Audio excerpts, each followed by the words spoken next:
Hello friends. आज की इस वीडियो में हम लोग यूपीपीसीएस 2018 के सामान्य हिंदी पेपर में जो मुहावरे पूछे गए थे उसको यहाँ पे हम लोग डिस्कस करने वाले हैं। तो पहला यहाँ पे मुहावरा है, नकार खाने में तूती की आवाज़।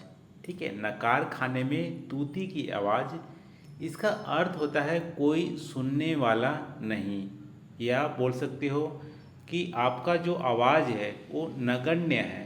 आपका आवाज़ नगण्य है, उसका कोई वैल्यू नहीं है। ठीक है, नकार खाने में तूती की आवाज़ का मतलब है कोई सुनने वाला नहीं। जैसे इसका वाक्य में ऐसे प्रयोग कर सकते हो, आजकल पूंजीवाद का ज़माना है। आजकल पूंजीवाद का ज़माना है, समाजवाद या साम्यवाद की बातें करना नकार खाने में तूती की आवाज़ जैसा है। या अदर वाक्य में ऐसे प्रयोग कर सकते हो कि गरीबों की आवाज़ आजकल कोई नहीं सुनता। ठीक है, गरीबों की आवाज़ आजकल कोई नहीं सुनता, या गरीबों की आवाज़ नकार खाने में तूती की आवाज़ जैसा है। नेक्स्ट हमारा मुहावरा है, मक्खी मारना। मक्खी मारना मतलब बेकार बैठे रहना। ठीक है, बेकार बैठे रहना। जैसे आजकल बहुत सारे युवा बीटेक करके घर में मक्खी मार रहे हैं। ठीक है, आजकल बहुत सारे युवा बीटेक करके घर में मक्खी मार रहे हैं। तो मक्खी मारने से अच्छा कुछ ढंग का काम कर लिया करो। इसको ऐसे ही बोल सकते हो, मक्खी मारने से अच्छा कुछ ढंग का काम कर लिया करो। ये भी हमारा वाक्य है। तो मक्खी मारना का मतलब बेकार बैठे रहना। अगला मुहावरा है, तिल का ताड़ बनाना। ठीक है, तिल का ताड़ बनाना। इसका अर्थ है छोटी बात को बहुत बढ़ा देना। छोटी बात को बहुत बढ़ा देना। जैसे आप देखोगे अक्सर घर में बोला जाता है कि तिल का ताड़ मत बनाओ। ठीक है, यानी कि बात बहुत छोटी है, इसको आप झगड़े में कन्वर्ट मत करो। या इसको अदर वाक्य में ऐसे प्रयोग कर सकते हो कि राजनीति में तिल का ताड़ बनाकर सब अपना रोटी सेकते हैं। राजनीति में तिल का ताड़ बनाकर सब अपना रोटी सेकते हैं। या अदर वाक्य में ये भी बोल सकते हो कि जो मीडिया होती है आजकल तिल का ताड़ बना देती है। किसी भी इश्यू को लेकर तिल का ताड़ बना देती है आज की मीडिया।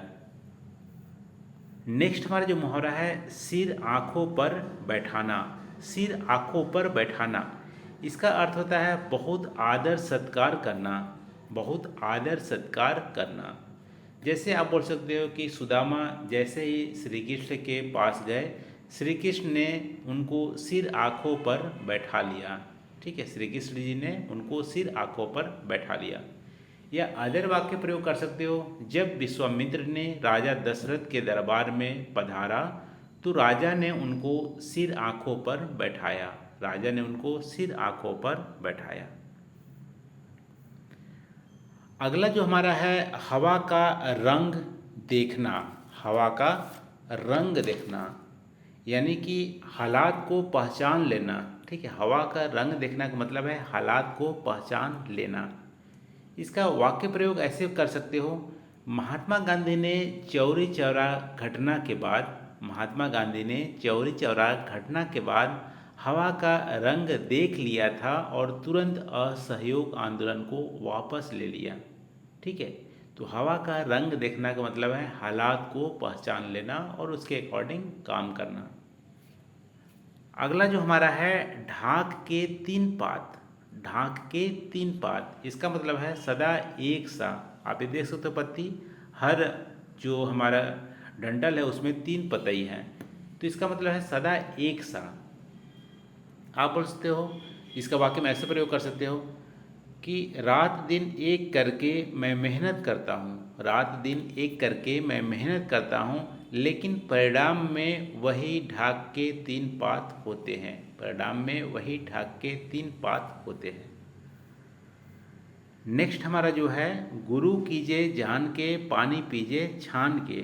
गुरु कीजिए जान के पानी पीजिए छान के, इसका मतलब है कोई भी चीज़ को अच्छे से जांच कर लेनी चाहिए। या काम करने से या कुछ लेने से पहले जांच पड़ताल कर लेनी चाहिए। इसे बोलते हैं गुरु कीजिए जान के, पानी पीजिए छान के। वाक्य में ऐसे प्रयोग कर सकते हो, देखो जल्दबाजी में कोई निर्णय मत लो, बुजुर्गों ने सही कहा है, गुरु कीजिए जान के, पानी पीजिए छान के। नेक्स्ट हमारा जो मुहावरा है, कर खेती परदेश को जाए, वाको जन्म अकारथ जाए। कर खेती परदेश को जाए, वाको जन्म अकारथ जाए। इसका मतलब है कि सिंपल, इसका जनरली छत्तीसगढ़ी वाला ये मुहावरा है। इसको बोलते हैं खेती करने योग्य जमीन होने के बाद भी, खेती करने योग्य जमीन होने के बाद भी खेत छोड़कर परदेश कमाने जाते हैं तो उनका जन्म बेकार जाता है। ठीक है। या ऐसे आप बोल सकते हो कि आपके पास रिसोर्सेस होते हुए भी आप व्यापार या कुछ नहीं कर रहे हो तो आपका जन्म या आपका जो टाइम है वो बेकार जा रहा है। तो इस संदर्भ में हम यूज करते हैं, कर खेती परदेश को जाए, वाको जन्म अकारथ जाए। नेक्स्ट जो मुहावरा है, फूहड़ चाले नौ घर हाले। फूहड़ चाले नौ घर हाले। इसका मतलब है ना समझ व्यक्ति बहुत शोर मचाता है। ठीक है। फूहड़ जब चलता है तो 9 घर को हाल पता चल जाता है, इसका मतलब यही है। ठीक है। फूहड़ चलता है तो 9 घर का हाल पता चल जाता है, 9 घरों को पता चल जाता है। इसका मतलब ना समझ व्यक्ति बहुत शोर मचाता है। या इसको बोल सकते हो, अविवेकी व्यक्ति बहुत अपनी विवेक को दिखाता है या ढिढोरा पीटता है। वाक्य में ऐसे प्रयोग कर सकते हैं कि बच्चे ना समझ हैं। ठीक है। बच्चे ना समझ हैं, फूहड़ चले 9 घर छाले जैसा करते हैं, आप तो समझदार हो, शांत रहिए। ठीक है। फूहड़ चले 9 घर हाले का मतलब है ना समझ व्यक्ति बहुत शोर करता है। नेक्स्ट और लास्ट हमारा जो है आज का मुहावरा, अपनी करनी पार उतरनी। अपनी करनी पार उतरनी। इसका अर्थ है अपने कर्म का फल स्वयं को भोगना पड़ता है। जैसा आप कर्म करोगे वैसा भोगोगे, ऐसा इस मुहावरे का अर्थ है। वाक्य में प्रयोग ऐसा बोल सकते हो, पड़ोसी ने अपने बूढ़े माँ बाप को घर से बाहर निकाल दिया। ठीक है। पड़ोसी ने बूढ़े माँ बाप को अपने घर से निकाल दिया।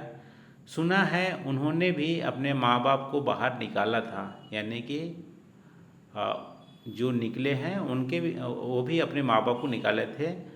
तो अपनी करनी पार उतरनी, जैसा किए थे वैसा उनको फल मिल गया। तो ये रहा दोस्तों, हम लोग 2018 में पूछे गए यूपीपीसीएस की सामान्य हिंदी में जो मुहावरे थे उसको यहाँ पे कवर किए हैं। वीडियो कैसी लगी कमेंट करके जरूर बताना, और अभी तक आपने सब्सक्राइब नहीं किया हो तो वीडियो को प्लीज़ सब्सक्राइब कर लीजिए। तो आज के लिए बस इतना ही। Thank you for watching.